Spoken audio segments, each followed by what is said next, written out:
Hey guys, welcome to my channel. I'm Farhana and I'm an international student in the UK, and this video is for all those students who are planning to come here and preparing for their visa interviews and UCAS interviews.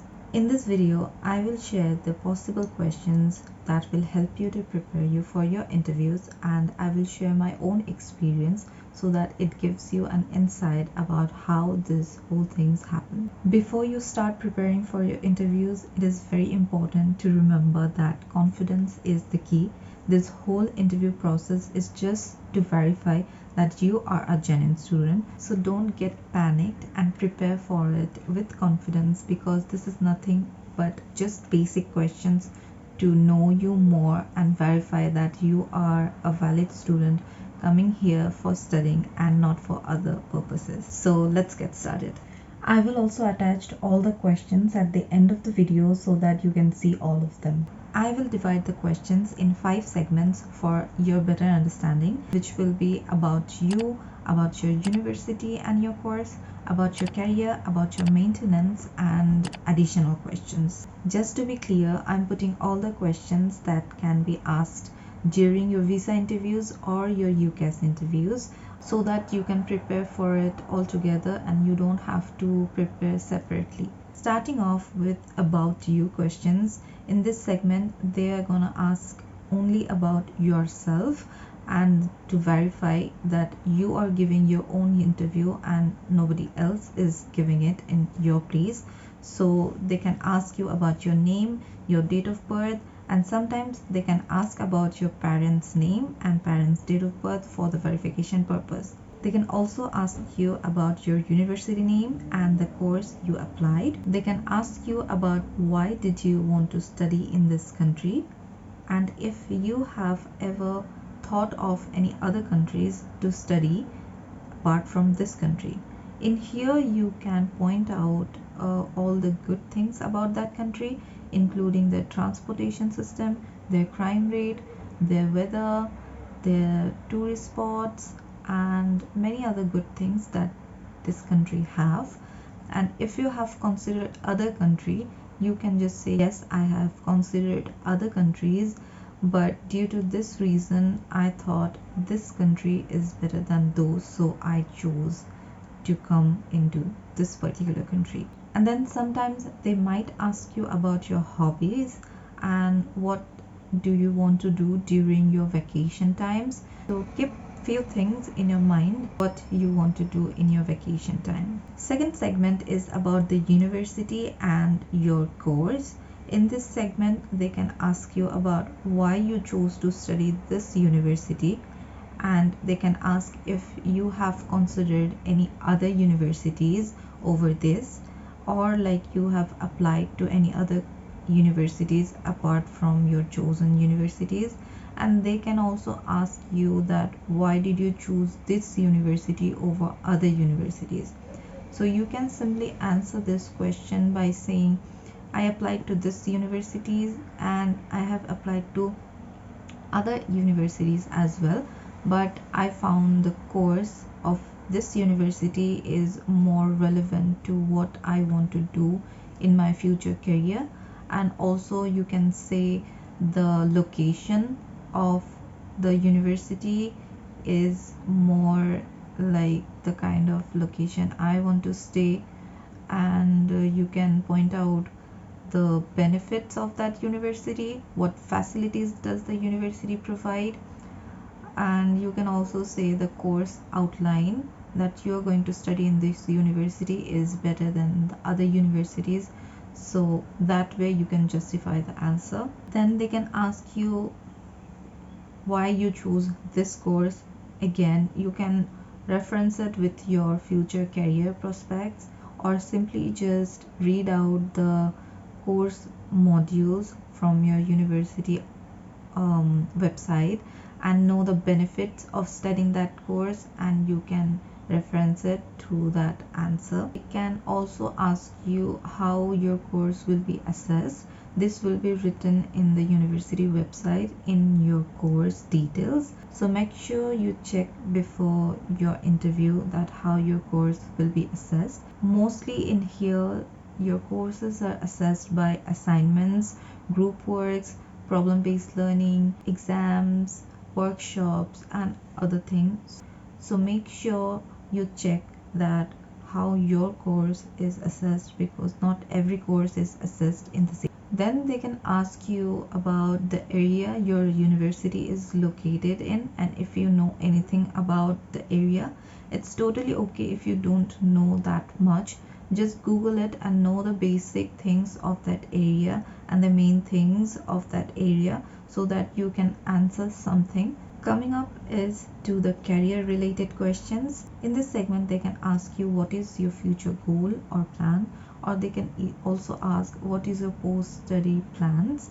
You can simply just answer whatever is your goal in career to pursue after your studies, and then they can ask you to relate how your course is relevant for your career prospect. So you can just relate what you will learn from your course with your career prospect. That way it makes you more of a genuine student to them.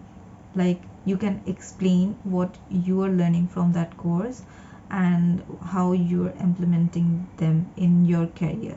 So if you can answer this question properly, they verify you as a genuine student and most possible chance to pass your interview. Then comes the maintenance questions. This is more about your financial situation. They can ask you about your course fee, who is your sponsor, as in who is paying your fees on behalf of you. Is it your parents or you sponsoring yourself? If your parents is sponsoring you, they can also ask if they have any other dependent on them. For example, if you have other siblings and your mother who is also dependent on your father's earnings, that means your father has other dependents apart from you. But if you are the only siblings, or you have elder siblings who are capable to sponsor themselves or like look after themselves, and they are not dependent on your father's earnings, then it's just you and your mother who is dependent on your father. They can also ask to check if you know about how much will be the living cost. So make sure you check the latest maintenance cost outside and inside of London, so that you know the figure. They can also ask you if you have booked any accommodation. If you did, you can mention it, but if you haven't booked yet, you can just say I am planning to book my accommodation after completing my UCAS interview. And if you are doing your visa interview, you can say that I haven't booked it yet, but I'm planning to book it soon. And if you have already booked your accommodation, they might ask you how much does it cost, and if you have paid any accommodation fees yet.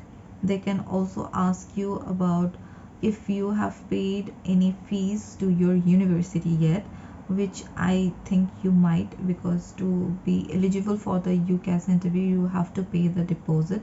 So you can just simply mention that yes, I have paid the initial deposit of this amount. And if you have booked your accommodation, they can also ask you how long does it take you to travel from your home to your university. So make sure you know the distance and travel time as well. Last but not the least, some additional questions I thought it would be better to know before your interview. Mostly these questions can be asked during your visa interviews. And also keep in mind that not everyone gets invited for a visa interview. Some of us gets their visa without any interview, but some of us have to sit for the interview. So this is just optional for only those people. Sometimes it can also come in your UCAS interview, so it's better to be prepared for these additional questions as well. These are less like a question but more like a additional suggestion to know. You should know about the benefits of studying in this country so that you can use this point in your other questions. Also know some facilities or benefits the university is providing, and know about the basic rules of the visa you're coming in, the student visa, so that they ask you a question relevant to your visa, you are aware of it and you can answer it properly, and that also verifies you as a genuine student who is coming here to study and not for other purposes, and who is aware of the rules, and increases your chances to pass your interview. So those are the basic questions that you will be asked in your interviews.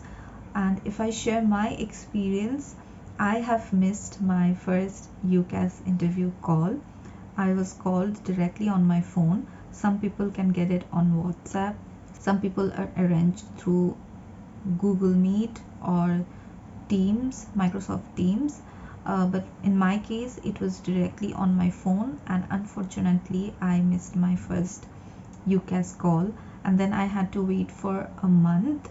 So if you're applying, make sure you have plenty of time in your hand in case if you miss your first call, there is enough time for them to call you again, even if it's after 1 month, and you don't have to rush your visa. After I got my second call, they simply just asked about myself, my name, my date of birth, why I want to study in this country, why this course, why this university, and they asked me about my career options, what I want to do after my studies, and how my course is relating to my future career.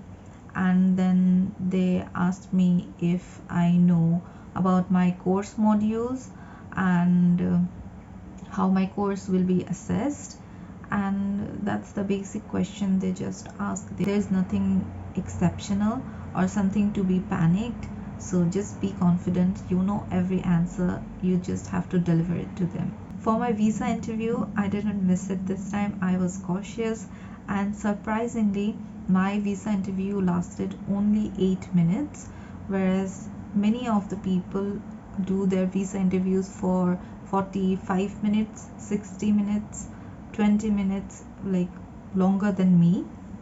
But it took me just 8 minutes to finish my visa interview. They only asked me about my name, my date of birth, and why I want to study in this country, if I have considered any other countries, and if so, why I chose this country over those. So I gave them a valid reason that why I didn't consider those other countries and why I chose this country. And then they asked me about my university, my course, which modules I'm going to study, and what is my future plan, and that's it. It took me 8 minutes to finish my interview. And the most important thing which I said is confidence. I answered my question with full confidence, and I passed both of my interviews, and it wasn't a hassle for me. So I hope this video will help you to prepare you for your interview, and you will pass it without any hassle as well. I have attached it all the questions here. Pause the video and go through it if you need it. So best of luck for your interviews. I hope you will ace your interviews, and this video was helpful to you. Do make sure to check out my other videos in this channel, and if you like my video, please do subscribe, and I will see you in my next video. Bye.